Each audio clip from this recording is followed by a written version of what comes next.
എടാ മോനെ, ഫസ്റ്റ് ചാപ്റ്ററിൽ ഇമ്പോർട്ടൻ്റ് ആയുള്ള ഒരു ടോപ്പിക് ഡിസ്കസ് ചെയ്യാം, അതുമായി ബന്ധപ്പെട്ട ക്വസ്റ്റ്യൻസും ഡിസ്കസ് ചെയ്യാം. So welcome to Xylem. ഇത് നിങ്ങളുടെ സ്വന്തം ബഹുമാനപ്പെട്ട ഫാസിൽ അറക്കൽ. ഓക്കെ ആടാ, അപ്പോൾ മുത്തുകളെ, സ്വത്തുകളെ, കല്ലുകളെ, കുരുകളെ, പഞ്ചാര കുഞ്ചുകളെ, ഇവിടെ എയും ബിയും ഫില്ല് ചെയ്യാനാണ് പറഞ്ഞിട്ടുള്ളത്. അതിന് സാർ എ എവിടെ, ബി എവിടെ? ഇതാ പിടിച്ചോളൂ, ഇതാണ് എ, ഇതാണ് ബി. ഓക്കെ, അപ്പോൾ ആ പ്രശ്നം തീർന്നില്ലേ? ഓക്കെ, ഇനി അങ്ങനെയെങ്കിൽ എയും ബി ഒന്ന് ഫില്ല് ചെയ്ത് കാണിച്ചു കൊടുക്കാനാണ് പറഞ്ഞിട്ടുള്ളത്.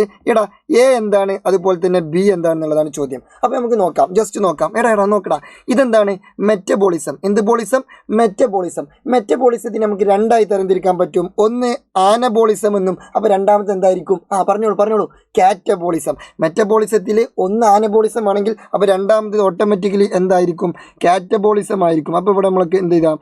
കാറ്റബോളിസം എന്ന് എഴുതി കൊടുക്കാം. കാറ്റബോളിസം. അപ്പോൾ അതിൻ്റെ ആൻസർ കിട്ടി, എൻ്റെ ആൻസർ കിട്ടി. ഇനി അങ്ങനെയെങ്കിൽ ബി ക്വസ്റ്റ്യൻ ആണ് ചോദിച്ചിട്ടുള്ളത്. ഓക്കെ, ബി ക്വസ്റ്റ്യൻ ചോദിച്ചു. എടാ കാറ്റബോളിസം എന്ന് പറഞ്ഞാൽ എന്ത്, ആനബോളിസം എന്ന് പറഞ്ഞാൽ എന്ത്? ഇവിടെ കാറ്റബോളിസം എന്ന് പറഞ്ഞാൽ അത് പ്രോട്ടീൻ വിഘടനമാണെന്ന് കൊടുത്തിട്ടുണ്ട്. അതായത് ബ്രേക്ക് ഡൗൺ ഓഫ് പ്രോട്ടീൻസ് ആണെന്ന് പറഞ്ഞിട്ടുണ്ട്. ബ്രേക്ക് ഡൗൺ ഓഫ് പ്രോട്ടീൻസ് എന്ന് പറഞ്ഞാൽ എന്താണ്? ചെറുതാക്കുന്ന പരിപാടി.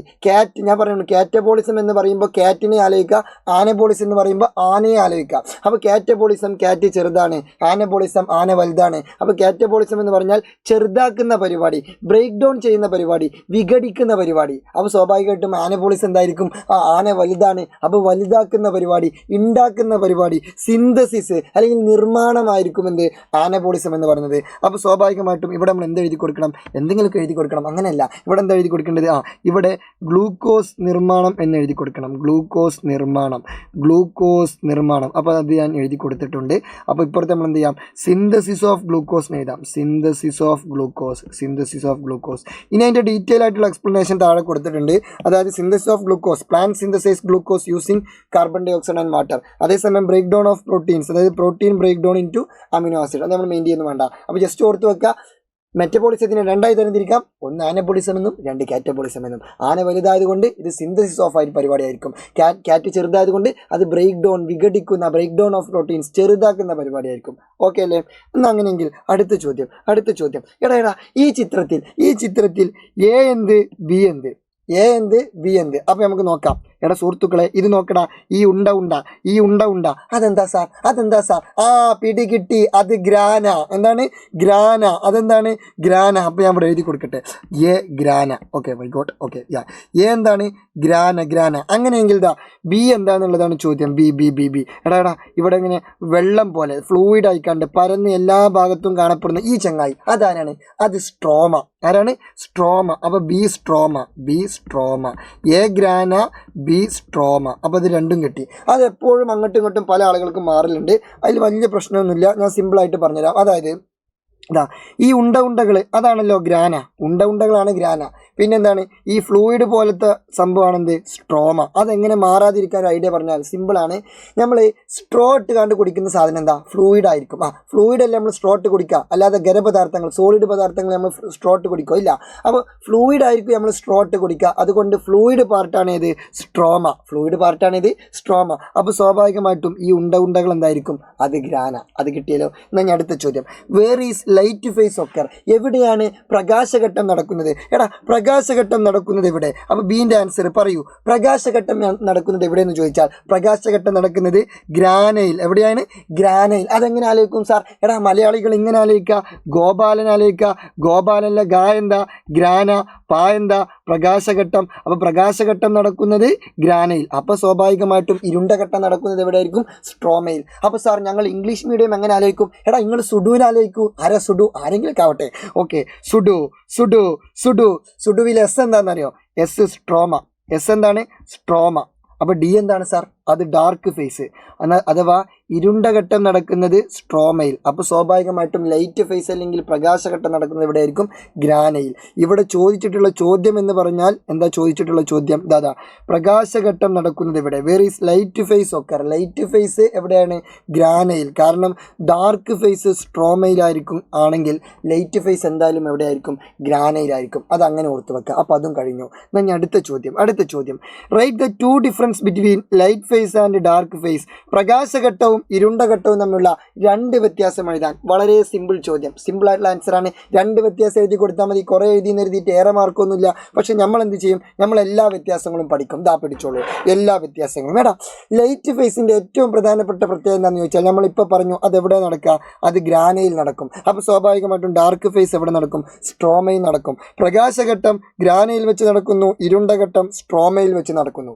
ഇനി അടുത്ത പോയിന്റ്, പ്രകാശഘട്ടത്തിന് സ്വാഭാവികമായിട്ടും എന്ത് ആവശ്യമുണ്ടാവും, ലൈറ്റ് ആവശ്യമുണ്ടാവും, പ്രസൻസ് ഓഫ് ലൈറ്റ്. കാരണം പ്രകാശഘട്ടം പേര് തന്നെ ഉണ്ട്, പ്രകാശം, ലൈറ്റ്.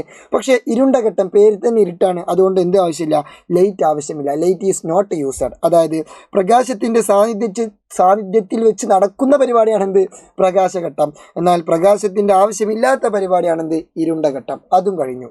ഇനി അടുത്തത്, പ്രകാശഘട്ടത്തിൽ അല്ലെങ്കിൽ ലൈറ്റ് ഫേസിൽ എന്ത് ചെയ്യുന്ന അറിയോ, ലൈറ്റ് ഫേസിൽ വാട്ടർ സ്പ്ലിറ്റ് ചെയ്യും. വാട്ടർ എന്ത് ചെയ്യും, സ്പ്ലിറ്റ് ചെയ്യും. വെള്ളം സ്പ്ലിറ്റ് ചെയ്താൽ സ്വാഭാവികമായിട്ടും എന്താ കിട്ടുക, ഹൈഡ്രജനും ഓക്സിജനുമുള്ള വെള്ളം സ്പ്ലിറ്റ് ചെയ്താൽ എന്തായാലും നമ്മൾക്ക് എന്താ കിട്ടുക, ഹൈഡ്രജനും ഓക്സിജനാണ് കിട്ടുക. ഹൈഡ്രജനും ഓക്സിജനാണ് കിട്ടുക. ഓക്കെ, 2H2O, ഹൈഡ്രജനും ഓക്സിജനാണ് കിട്ടുക അല്ലേ. അപ്പോൾ സ്വാഭാവികമായിട്ടും ഇതാ ഇവിടുത്തെ പോയിന്റ്, ഇതാ water split into hydrogen and oxygen. സ്വാഭാവികമായിട്ടും അവിടെ ഓക്സിജൻ കിട്ടി. ആ ഓക്സിജൻ എന്ത് ചെയ്യും, ഫ്രീ ആയിക്കാണ്ട് ഇങ്ങനെ എക്സ്പെൽ ചെയ്ത് പോകും. ഇതാ എക്സ്പെൽസ് ഓക്സിജൻ. അതാണ് അടുത്ത രണ്ട് പോയിന്റുകൾ. ഓക്കെ, ഇതാ ജലം വിഘടിച്ച് ഹൈഡ്രജനും ഓക്സിജനുമാകുന്നു, ആ ഓക്സിജനെ പുറന്തള്ളുന്നു. ഓക്കെ, അപ്പോൾ അത് കിട്ടി. എന്നാൽ ഇനി അടുത്തത് അവിടെ ബാക്കി ആരുണ്ട്, ഹൈഡ്രജൻ ഉണ്ട്. ഓക്സിജൻ ആണല്ലോ പുറന്തള്ളുന്നത്, ബാക്കി അവിടെ ആരുണ്ട്, ഹൈഡ്രജൻ ഉണ്ട്. ഹൈഡ്രജൻ നേരെ എങ്ങോട്ട് പോകുന്നറിയോ, സ്ട്രോമയിലേക്ക് പോകും. കാരണം ഓനക്ക് ലൈറ്റ് ഫേസിൽ പ്രകാശഘട്ടത്തിൽ പ്രത്യേകിച്ച് റോളില്ല. ഓനക്ക് എവിടെ റോൾ ഉള്ളത്, ഡാർക്ക് ഫേസിലാണ് റോൾ ഉള്ളത്, ഇരുണ്ട ഘട്ടത്തിലാണ് റോൾ ഉള്ളത്. അപ്പോൾ നേരെ അങ്ങോട്ട് പോകും. എന്താ, അപ്പോൾ ഇവിടെ വാട്ടർ സ്പ്ലിറ്റ് ചെയ്തു, ഹൈഡ്രജനും ഓക്സിജനും ഉണ്ടായി. ആ ഓക്സിജൻ എന്ത് ചെയ്തു, എക്സ്പെൽ ചെയ്ത് പുറത്തേക്കൊക്കെ പോകും. ആ ഓക്സിജനാണ് നമ്മളൊക്കെ ശ്വസിക്കുന്നത്. ബാക്കിയുള്ള ഹൈഡ്രജൻ എന്ത് ചെയ്യുന്നു, റീച്ചസ് സ്ട്രോമ.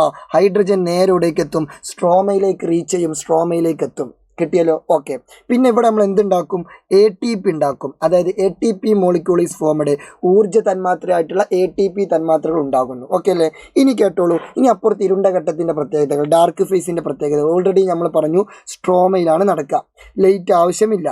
പിന്നെ നമ്മൾ നേരത്തെ വാട്ടർ സ്പ്ലിറ്റ് ചെയ്തിട്ട് ഹൈഡ്രജൻ ഉണ്ടായി, ഓക്സിജൻ ഉണ്ടായി. അതിൽ ആ ഓക്സിജൻ ഫ്രീ ആയി പോയി. പക്ഷേ ഹൈഡ്രജൻ എങ്ങോട്ട് വന്നിട്ടുണ്ടായിരുന്നു, സ്ട്രോമയിൽ വന്നിട്ടുണ്ടായിരുന്നു. ഡാർക്ക് ഫേസ് നടക്കുന്ന സ്ട്രോമയിൽ വന്നിട്ടുണ്ടായിരുന്നു. ആ ഹൈഡ്രജൻ എന്ത് ചെയ്യുന്നറിയോ, സ്ട്രോമയിൽ വന്നിട്ടുള്ള ഹൈഡ്രജനും പിന്നെ എനർജിയും ഉപയോഗിച്ച് അത് എവിടെ യൂസ് ചെയ്യും, സ്ട്രോമയിലുള്ള ഹൈഡ്രജനും അതുപോലെ തന്നെ എനർജിയും എവിടെ യൂസ് ചെയ്യും, ഡാർക്ക് ഫേസിൽ ഉപയോഗിക്കും. ഡാർക്ക് ഫേസിൽ ഉപയോഗിക്കും. ലൈറ്റ് ഫേസിൽ ഉണ്ടായിട്ടുള്ള എന്താണ് ഹൈഡ്രജനും അതുപോലെ തന്നെ ലൈറ്റ് ഫേസിൽ ഉണ്ടായിട്ടുള്ള എനർജിയും ഡാർക്ക് ഫേസിൽ ഉപയോഗപ്പെടുത്തും. എന്നിട്ട് എന്തുണ്ടാക്കും എന്നറിയോ, എന്തുണ്ടാക്കും എന്ന് ചോദിച്ചാൽ ഗ്ലൂക്കോസ് നിർമ്മിക്കും. എന്ത് നിർമ്മിക്കും, ഗ്ലൂക്കോസ്. എന്താ നിർമ്മിക്കുക, ഗ്ലൂക്കോസ് നിർമ്മിക്കും. Glucose is formed. ഓക്കെ, അപ്പോൾ ഹൈഡ്രജനും കാർബൺ ഡൈ ഓക്സൈഡും ചേർത്ത് ഗ്ലൂക്കോസ് ഉണ്ടാക്കും. ഈ ഹൈഡ്രജനും കാർബൺ ഡൈ ഓക്സൈഡും ചേർക്കാൻ എനർജി വേണ്ടേ, ആ എനർജി നമ്മൾ എവിടെ നിന്നാണ് യൂസ് ചെയ്തത്, പ്രകാശഘട്ടത്തിൽ നിന്ന് ഉണ്ടാക്കിയിട്ടുള്ള എനർജി യൂസ് ചെയ്യും. പിന്നെ ഹൈഡ്രജൻ എവിടെ നിന്നാണ് യൂസ് ചെയ്തത്, അതും പ്രകാശഘട്ടത്തിൽ നിന്ന് ഉണ്ടാക്കിയെടുത്ത ഹൈഡ്രജൻ യൂസ് ചെയ്യും. അങ്ങനെ അവർ എന്തുണ്ടാക്കിയെടുക്കും, ഗ്ലൂക്കോസ് ഉണ്ടാക്കിയെടുക്കും. അപ്പോൾ ഇതിൻ്റെ സിമ്പിളായിട്ടുള്ള രണ്ട് ഡിഫറൻസുകൾ നമുക്ക് എന്ത് ചെയ്യാം, ഏറ്റവും സിമ്പിളായിട്ടുള്ള രണ്ട് ഡിഫറൻസ്, ഒന്ന് ഇത് എവിടെ നടക്കുന്നത് എന്നുള്ളത് പറഞ്ഞു കൊടുക്കുക, രണ്ട് പ്രകാശഘട്ടത്തിൽ പ്രകാശം വേണം, ഇരുണ്ട ഘട്ടത്തിൽ പ്രകാശം വേണ്ട. അത് എഴുതി കൊടുത്താൽ പരിപാടി കഴിഞ്ഞു. ഓക്കെ അല്ലേ. അപ്പോൾ solved. So C you soon. വീണ്ടും കാണാം. വിധിയുണ്ടെങ്കിൽ അതിനു മുമ്പ് ഞാനൊരു ചെറിയൊരു ക്വസ്റ്റ്യൻ തരാം. അതിൻ്റെ ആൻസർ നിങ്ങൾ എന്ത് ചെയ്യണം, താഴെ വീഡിയോൻ്റെ താഴെ കമൻറ്റ് ചെയ്യണം. അതായത് പ്രകാശഘട്ടം നടക്കുന്ന സ്ഥലം. ഓക്കെ, പ്രകാശഘട്ടം നടക്കുന്നത് എവിടെ, അല്ലെങ്കിൽ ലൈറ്റ് ഫേസ് നടക്കുന്നത് എവിടെ, നിങ്ങൾ ഗോപാലനെ, സുഡുവിനെ ആരെങ്കിലുമൊക്കെ ആലോചിക്കുക. എന്നിട്ട് അതിൻ്റെ ആൻസർ എന്ത് ചെയ്യുക, താഴെ കമൻറ്റ് ചെയ്യുക. വീണ്ടും നിങ്ങളുടെ സ്വന്തം ബഹുമാനപ്പെട്ട Fazil Arakkal. Good bye, love you, Tata.